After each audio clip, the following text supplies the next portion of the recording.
अब हम सिग्नल्स को ढूंढ रहे हैं। जब वो मिल जाएंगे तो हमें नजदीकी लोकेशन का पता चल जाएगा।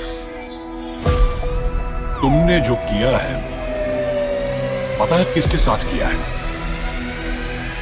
कौन? तेरे लिए शौकीन। हमारी फौज आ रही है, उसे कोई नहीं रोक सकता। आखिर क्या है मुखिया की कहानी? क्या हुआ था बेटे के साथ? गुंडों का शिकार हुआ कौन?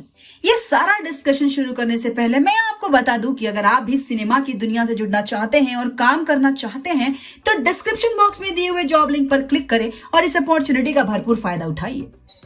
पूरे शहर में एक ही गैंग की बातें चारों ओर हो रही है, क्योंकि ये गैंग जनता का रॉबिन हुड बने नजर आ रहा है। अमीरों के यहाँ रोज हो रही डकैती की खबर आती है और वही पता लगता है कि स्टेशन के बगल वाले स्लम एरिया कल रात को किसी ने 50 कंबल रखवा दिए थे। पुलिस के भी समझ में नहीं आ रहा था कि आखिर करे तो क्या करे।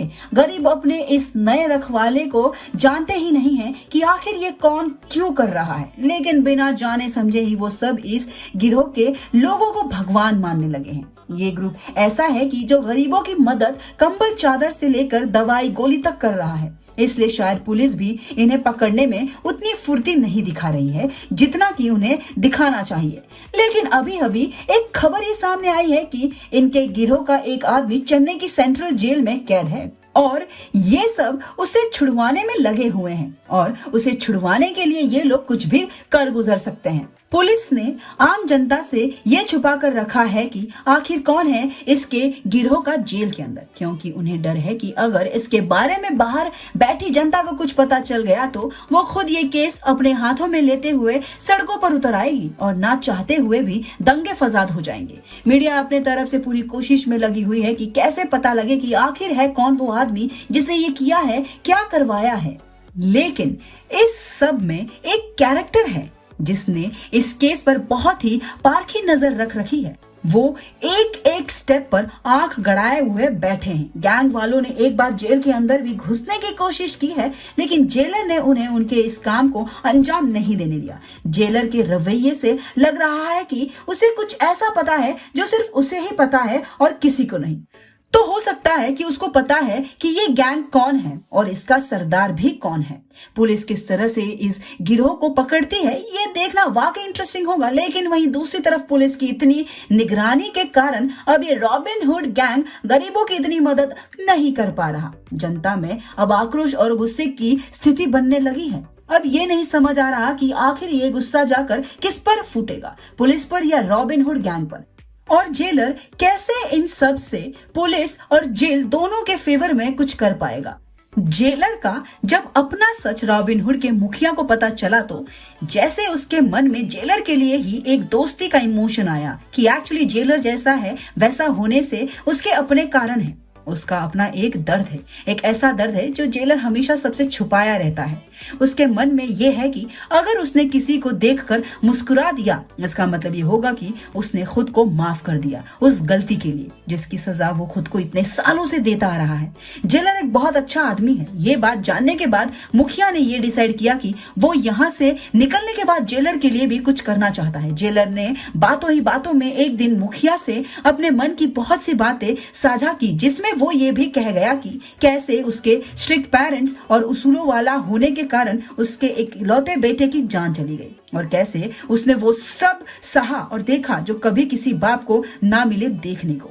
और यहीं से मुखिया के थ्रू हम सबको भी जेलर के इस गुमनाम सफर में साथ बनने का मौका मिलता है। जेलर ने अपनी कहानी सुनानी शुरू की। उसने बताया कि उसका एक छोटा सा परिवार था, उसकी माँ, बीवी और उसका एक जवान बेटा। सब इस शहर में एक खुश मिडिल क्लास फैमिली की तरह रह रहे थे। उसका बेटा बहुत होनहार था, डॉक्टर बनना चाहता था और उसकी पढ़ाई रंग भी लाई थी। उसका एडमिशन एक मेडिकल कॉलेज में हो गया था। तब जेलर भी अपनी पुलिस की पोस्ट में खूब मेहनत से काम कर रहा था और उनकी ईमानदारी के चर्चे दूर दूर तक थे। एक बार जेलर के पास एक ऐसा केस आया जिसने एक्चुअली में सब बदल कर रख दिया, जेलर की जिंदगी और उनके परिवार वालों की भी। इस केस में एक बड़े मंत्री के बेटे के ऊपर रेप केस था। इसका इंचार्ज जेलर को बनाया गया और जैसा कि हमेशा से ईमानदारी से काम करने वाले जेलर के लिए ये केस भी बाकी केसेस जैसा था। बिना कोई घपला किए जेलर सबूतों की तह तक जाना चाहता था। वो अपना काम कर ही रहा था। लड़की के माँ बाप को भी उम्मीद थी कि उनके बेटी को न्याय मिलेगा। जेलर उनके साथ कुछ गलत नहीं होने देगा। और इसी बीच कुछ गुंडों ने जेलर के बेटे को उठा लिया और ये धमकी दी, अगर जेलर ने सारे सबूत उनके हवाले नहीं किए तो वो उनके बेटे को मार डालेगा। जेलर ने सोचा कि ये सब उसे डराने के लिए कहा जा रहा था। उसने अपने बेटे को कहा कि वो कुछ दिन अलर्टनेस से रहे और अपना ध्यान रखे। बेटे ने वैसा ही किया। जेलर बिना ज्यादा चिंता किए अपना काम वापस चालू कर दिया और अपना केस सॉल्व करने लगा। लेकिन इस बार उसके बेटे पर सच में उसी के कॉलेज के अंदर घुसकर हमला हुआ। उसके बेटे के सिर पर लोहे के रॉड से हमला किया गया। बेटा बेहोश हो गया। उसे तुरंत हॉस्पिटलाइज्ड किया गया। सबके होते हुए भी एक्सेसिव ब्लड लॉस के कारण उसके बेटे की जान चली गई और ये ट्रॉमा जेलर की वाइफ से सहन नहीं हुआ और वो भी चल बसी। अब घर पर एक बूढ़ी माँ है जिन्हें बहुत पहले पैरालिसिस का अटैक आया था और वो भी बस एक जिंदा लाश की तरह पड़ी रहती है।